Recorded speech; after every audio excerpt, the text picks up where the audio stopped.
interesting and strong comments about RG3. Griffin throws a great ball when everything is perfect around him, but he makes bad decisions. He's a terrible leader.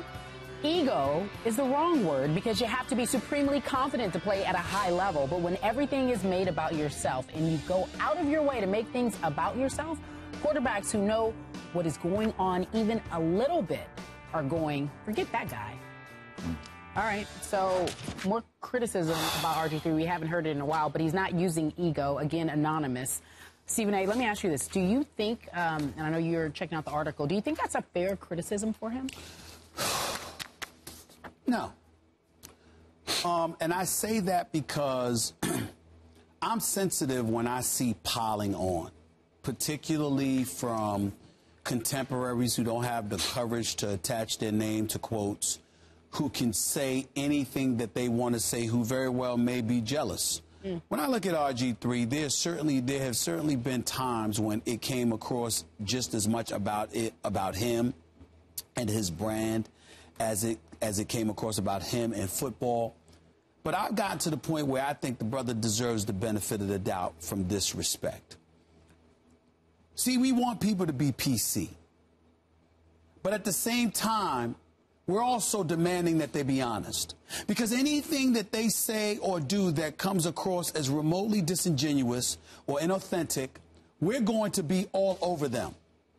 Is it possible that RG3 speaking the way that he has spoken, at least in the aftermath of last season, wasn't about ego, wasn't about anything other than somebody that finally stood up and decided to defend himself at certain points? Me personally, whether it's me or somebody else, I'd like to see him explain some things. I'd like to see him sit down and really take on the challenge of addressing these issues bluntly, straight up, and straightforward. But at the same time, I think that in his own way, he's made a concerted effort to do just that. Mike Shanahan was a coach that was in the midst of a 5-year, $35 million contract. He had pretty much complete reins of the franchise. Not total, because Daniel Snyder is the owner, but as much power as a coach could possibly have.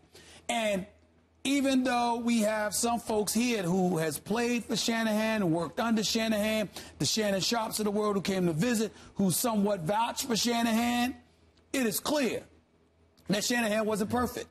It is clear that he could have handled things a bit differently, a bit more adroitly than he did with RG3.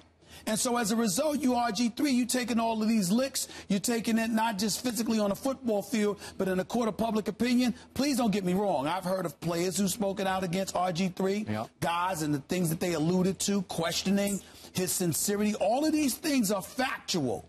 But that doesn't mean that it's all correct. Okay. Some of it might be, but some of it may be a product of RG3 feeling the need to stand up and defend himself and say, well, wait a damn minute.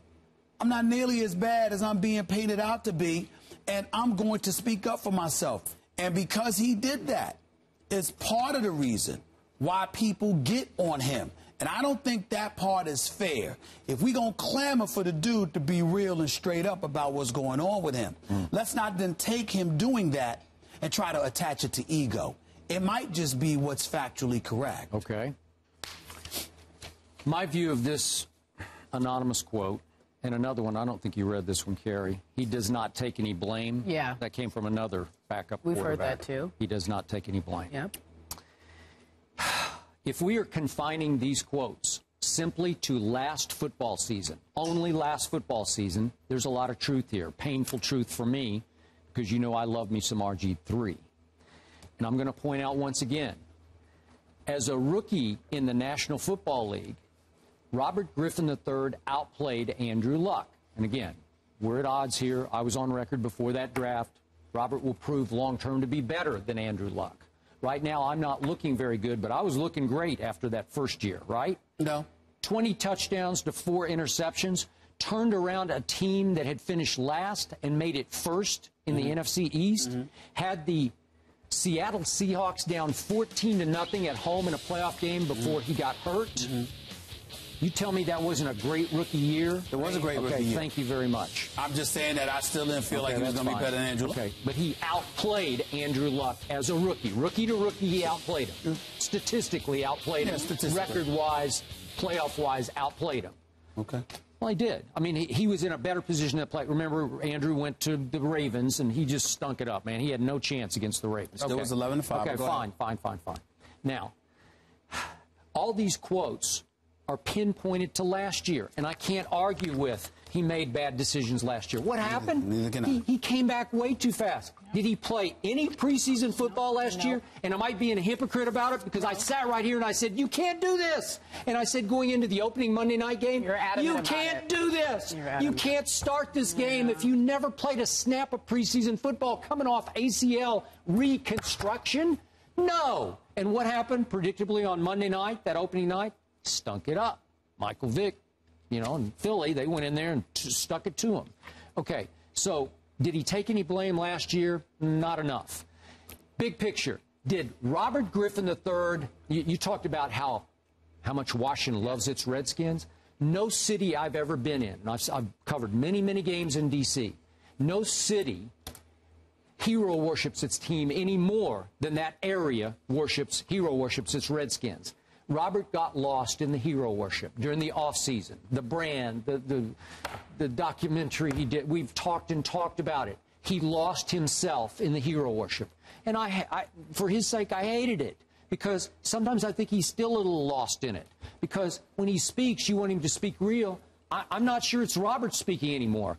There's no humility anymore. There's not feet firmly planted on solid ground. I don't hear that anymore. So if you want to just pin this criticism to just this last season and what's going on right now, I'm okay. I think Jay Gruden's going to change all that. I'm looking for a big year from Robert, which is why I'm probably going to pick the Redskins to win the NFC. I don't understand how people say they don't hear humility or whatever. You ask the man the question, he gives you an answer. But he's still pretty full of himself. But how? I'm like, listen, you ask him a question, does he believe in himself? He says yes. I hear him being complimentary of his teammates. I hear him being positive about the organization. I hear him talk about moving in a forward direction with the new coach. I hear all of those things. So I don't understand how we hear something that says, well, you know what, he's not exercising humility or whatever the case may be. And I'll also, now listen, the one moment that stood out for me, the most indictable moment against RG3 was when he played the Eagles,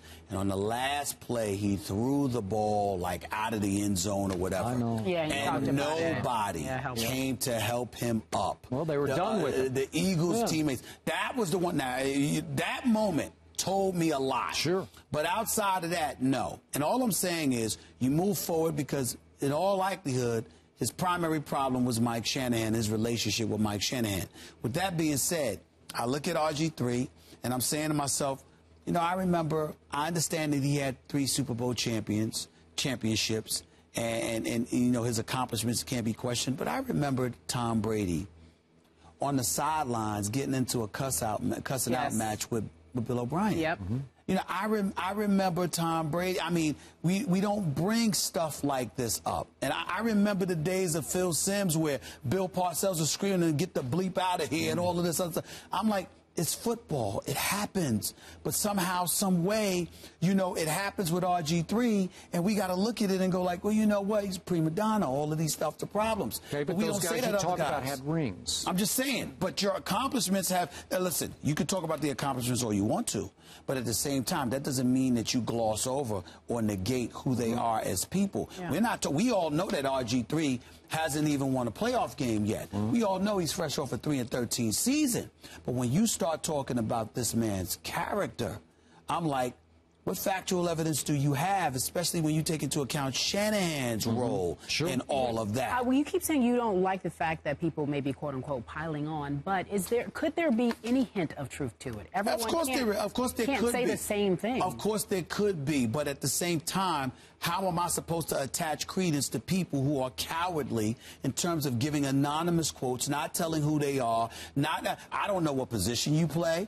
I don't know what personal relationship you got with RG3. I don't know if you've got an axe to grind against him. See, we can say what we want because everybody see us. We standing here front and center and we speaking our mind. And by the way, you don't have to comment. There are plenty of professional athletes, coaches, executives who are quick to say no comment. Why do you feel compelled to speak about this young man now? Or why are you doing it behind his back? I find that to be a tad bit odd. I don't see them saying it about a bunch of other guys. Okay. Were they talking about him when he was a good leader, making good decisions as a rookie? I don't remember that. I don't recall. That's a good question. I don't recall that. That's my point. Okay. And I don't mean to sound like Ronald Reagan or anybody like that. I don't recall. If he was you good, have never sounded like But Ronald if he was Reagan. good, nobody